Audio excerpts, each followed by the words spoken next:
Inscreva-se neste canal, deixe o seu like, o seu comentário, ajude-nos a divulgarmos a Palavra de Deus. Põe em ordem a tua casa. Segundo Reis, capítulo 20, versículos do 1º ao 3º. Naqueles dias adoeceu Ezequias mortalmente, e o profeta Isaías, filho de Amós, veio a ele e lhe disse: Assim diz o Senhor: põe em ordem a tua casa, porque morrerás e não viverás. Então virou o rosto para a parede e orou ao Senhor, dizendo: Ah, Senhor, suplico-te lembrar de que andei diante de ti em verdade, com coração perfeito, e fiz o que era bom aos teus olhos. E chorou Ezequias muitíssimo. Fui chamado certa noite à casa de um homem que estava à beira da morte.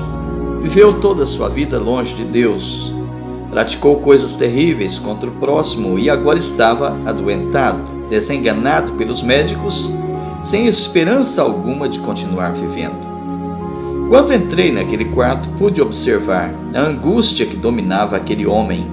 Outrora tão corajoso e temido, estava simplesmente apavorado diante da possibilidade de partir para encontrar-se com Deus, totalmente despreparado. E com lágrimas nos olhos, como que implorando, ele dizia: Pastor, não quero morrer assim. Não estou preparado para partir. Falei-lhe de Jesus, de seu amor, falei sobre a necessidade de arrependimento e da confissão de pecados, apresentei-lhe resumidamente o plano de Deus e então lhe disse: reflita bem sobre tudo que lhe falei e amanhã retornarei e então o Senhor decidirá o que fazer de sua vida. Profundamente emocionado, ele disse: não posso esperar, pastor. Eu quero aceitá-lo hoje, agora. Orei por ele e com sua boca ele confessou a Jesus como Senhor. Pude acompanhar os últimos dias daquele homem e ele teve experiências grandiosas com Deus, até que chegou o dia de partir. Mas ele já não sentia mais angústia e sim uma completa paz inundava seu ser. Estava preparado e ansioso para encontrar-se com Deus. Dizem que a única coisa certa na vida é a morte. E como dela não podemos fugir, precisamos nos preparar para esse inevitável encontro. A morte surgiu na terra pelo pecado e passou a todos os homens, e é o salário do pecado. Enquanto o pecado durar na terra, a morte reinará. E por mais esforços que o homem faça na tentativa de evitá-la, um dia ela chegará para cada um de nós. Ela não escolhe, leva ricos, pobres, grandes, pequenos, velhos, crianças, jovens. Ela é insaciável em sua fome. Com a entrada do pecado no mundo, o homem tornou-se mortal, ou seja, limitado pelo tempo. Embora se tenha buscado insistentemente a fonte da juventude, a imortalidade, até hoje ninguém conseguiu anular a sentença divina: certamente morrerás. Não foram poucos os que ao longo da história buscaram e fizeram de tudo para tornarem-se imortais. O desejo de Deus era que o homem vivesse eternamente. A morte não fazia parte do plano de Deus. Há muitos mitos e lendas a respeito de um rio ou uma fonte da imortalidade. De acordo com a mitologia grega, a fonte da juventude era um rio que saía do Monte Olimpo e passava pela terra. Como vinha dos deuses, seria capaz de dar a imortalidade a quem bebesse de sua água. Outras civilizações também mencionaram águas milagrosas. Registros hindus de 700 anos a.C. citaram um poço da juventude. Até mesmo Alexandre o Grande teria buscado o rio da imortalidade, impulsionado por um conto hebraico. Na Idade Média, várias viagens de exploração foram patrocinadas por cortes reais no sentido de encontrar essa fonte. Dizem que o famoso conquistador Ponce de León, que fez parte da segunda expedição de Colombo, teria inclusive encontrado essa fonte. A princípio, ele achou que essa fonte estava localizada em Cuba, numa ilha chamada Bimini. No entanto, não a achou ali. Insistentemente continuou sua busca e no ano de 1513 chegou à Flórida, nos Estados Unidos, onde acreditava que poderia achar ali o paraíso perdido. Mas durante uma expedição foi ferido pelos índios e levado a Cuba veio a falecer sem encontrar a tão sonhada e desejada fonte da juventude. No quarto filme da saga Piratas do Caribe, o capitão Jack Sparrow, coagido pelo infame pirata Barba Negra, realizou uma missão em busca da fonte da juventude. Livros e filmes, documentários falam sobre isso, aumentando a curiosidade do homem em encontrar essa fonte. Mas a dura realidade é que os homens continuam envelhecendo e morrendo num ciclo interminável. Alguns mais conscientes de que não são eternos tentam prolongar um pouco mais sua existência aqui na Terra com produtos de embelezamento, cirurgias plásticas, academias, regimes alimentares e tantos outros recursos disponíveis. A realidade é que nunca se gastou tanto com a aparência física, com o corpo, como em nossos dias. Como já falamos, não foram poucos os que tentaram achar a fonte da juventude, mas ninguém conseguiu até hoje deter o império da morte. A ONU, Organização das Nações Unidas, estima que a cada minuto morrem 102 pessoas. A cada hora, 612 pessoas morrem. E a cada dia morrem cerca de 150 mil pessoas. Essa estimativa é do ano de 2009. Sentença divina continua em vigor. Não pode ser anulada. Nada tem conseguido deter o império da morte. Em nossos dias, devido à atual situação em que vivemos, esses números aumentaram de forma assustadora. A Bíblia diz que no Jardim do Éden havia uma árvore chamada Árvore da Vida. Adão e Eva se alimentavam dela. Gênesis 2, versículo 9. Enquanto se mantiveram sem pecado, a morte não teve poder sobre eles.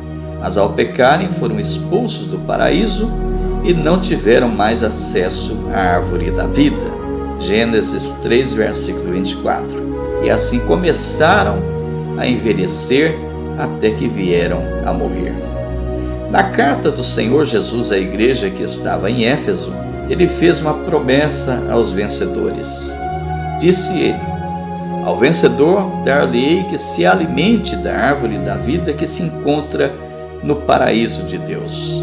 Apocalipse capítulo 2, versículo 7. Em Apocalipse capítulo 22, lemos sobre o rio da vida, brilhante como cristal que sai do trono de Deus e do Cordeiro.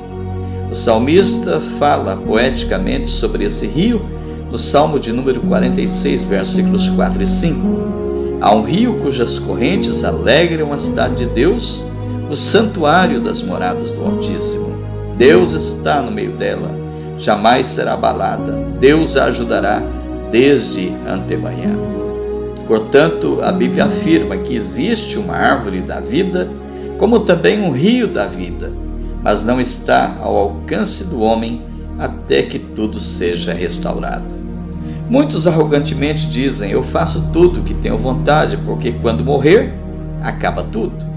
Mas será que é assim mesmo? A Bíblia diz diferente. Preste atenção no que diz Hebreus 9, versículo 27. Aos homens está ordenado morrerem uma só vez, vindo depois disto o juízo. E em 2 Coríntios 5, versículo 10, a palavra de Deus afirma: cada um de nós comparecerá perante o tribunal de Cristo, para que cada um receba o bem ou o mal.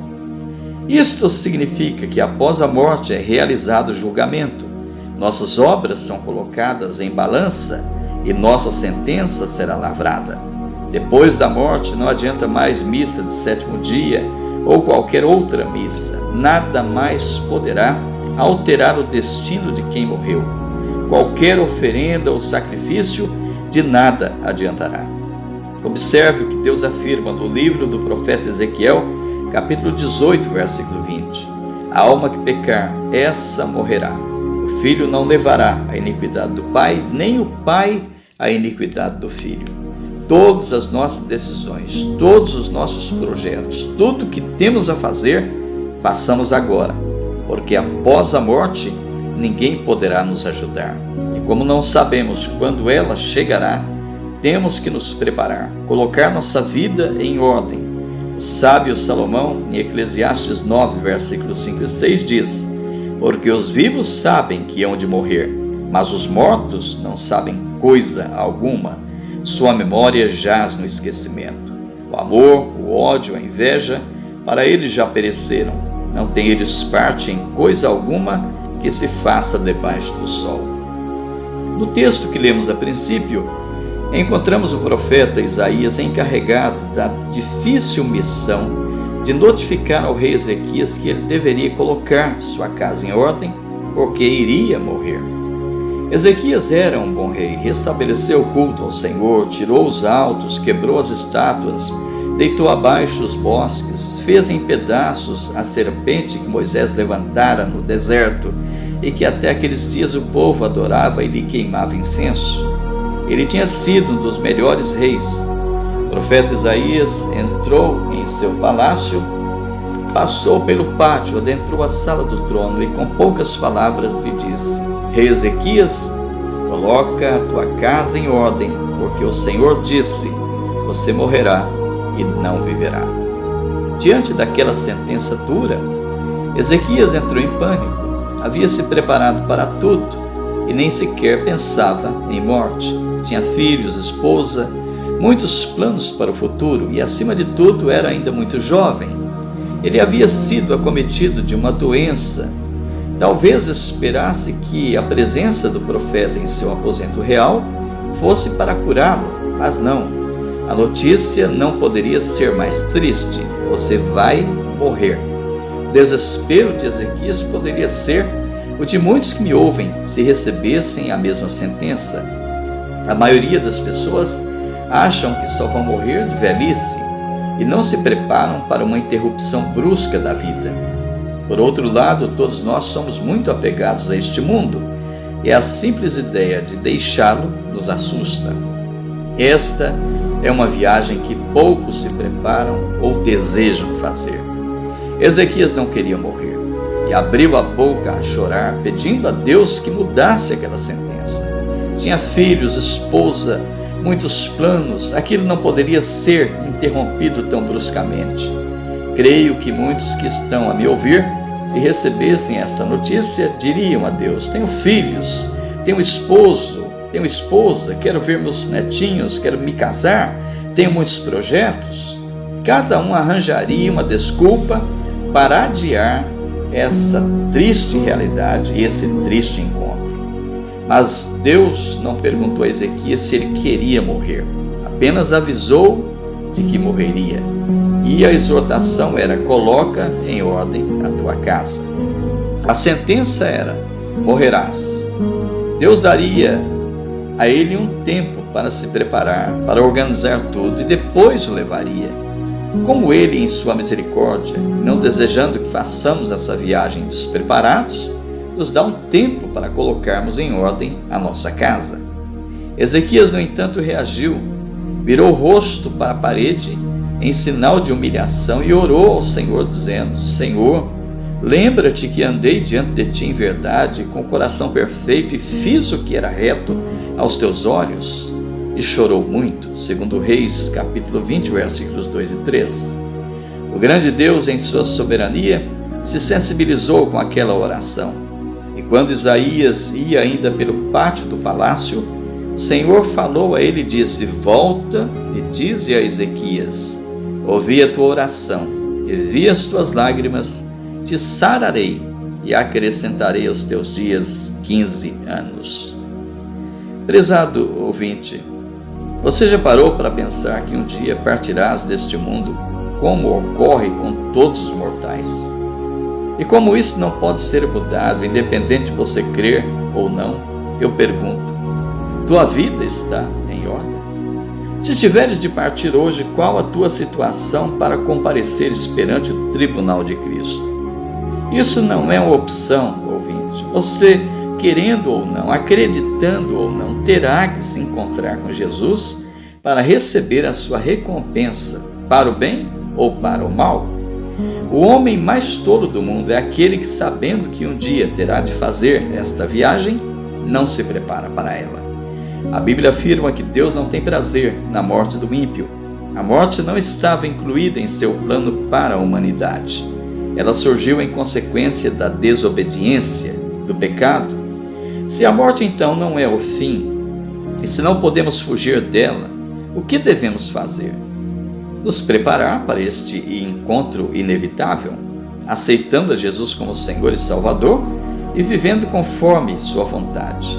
Quem sabe você que me ouve agora vive fugindo e adiando uma decisão tão urgente como esta. Quero lembrar-te, ouvinte, que é a tua vida que está em questão. Uma das maiores estratégias de Satanás para o homem desta época é levá-lo a adiar sua decisão por Cristo. Mas a palavra de Deus te exorta hoje: põe em ordem a tua casa. Jesus proferiu uma parábola que ilustra bem o comportamento do homem deste século. Disse ele: um homem tinha uma fazenda que deu boas colheitas, com isso seus depósitos ficaram cheios, e ele não podia colocar tudo lá dentro.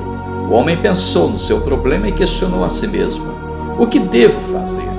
Já sei, disse ele, vou derrubar os meus depósitos e construir outros maiores. Assim terei espaço suficiente para os anos futuros. Agora sim, coma, beba e se alegre. Mas Deus lhe disse: louco, você esta noite morrerá. E então quem ficará com tudo isto? Estamos aqui de passagem, meus amados, não somos eternos e não podemos pensar só no presente se o futuro nos espera. É muito triste e sombrio partir deste mundo despreparado, sem certeza de salvação. Isaías exortou: buscai ao Senhor enquanto se pode achar, invocai-o enquanto está perto. O apóstolo São Pedro disse que Deus não retarda a sua vinda, ainda que alguns a tenham por tardia, mas é longânimo, não querendo que ninguém se perca, mas que todos venham ao arrependimento. Um dia o Senhor exortou a Ezequias, e hoje o Espírito Santo exorta a ti: não adie mais esta decisão. O tempo é hoje, a hora é agora. A palavra de Deus exorta dizendo: assim diz o Espírito Santo, se hoje ouvirdes a sua voz, não endureçais os vossos corações. De acordo com o Salmo 90, a duração de nossa vida é de 70 anos, e o que passar disto é canseira e enfado. O plano de Deus é que vivamos para sempre ao seu lado, numa vida sem dor, separações, sofrimento, quando a própria morte já não existirá. Meu desejo e oração é que você aceite o plano de Deus para a sua vida, entregue-se totalmente a Ele, pois somente nele teremos a vida eterna.